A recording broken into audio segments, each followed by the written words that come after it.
Guys দেখুন টাকি মাছ ভাজা করেছে, আপনারা যা দেখেছেন। টাকি মাছ দিয়ে আজকে মূলা দিয়ে আমি ভর্তা করে দেখাবো। গাইস দেখুন টাকি মাছের ভর্তা। টাকি মাছ ভেজে বেছে নিয়েছি, মূলা চিকন চিকন করে কেটে নিয়েছি। আপনাদের এখানে এরকম খায় কিনা আমি জানি না, কুমিল্লায় আমি খেতে দেখিনি, কিন্তু এগুলো ঢাকার মানুষ আমরা খাই। আর কাঁচামরিচ কেটে নিয়েছি, এই যে ধনিয়া পাতা, পেঁয়াজ, এসব কিছু দিয়ে একসাথে মাখিয়ে লবণ দিয়ে, এই লবণ দিয়ে দিলাম।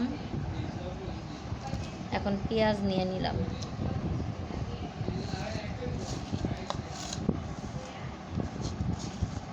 সব একসাথে চটকে নিতে হবে।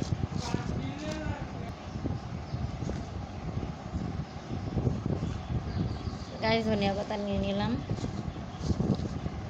এবার একটু সরিষার তেল দিব।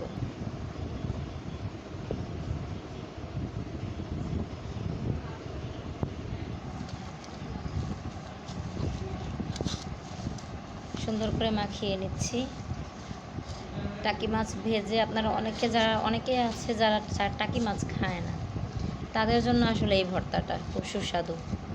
মূলা, পেঁয়াজ, ধনিয়া পাতা, কাঁচামরিচ চিকন চিকন করে কেটে টাকি মাছ ভেজে, টাকি মাছ কাটা ছাড়িয়ে তারপরে এভাবে।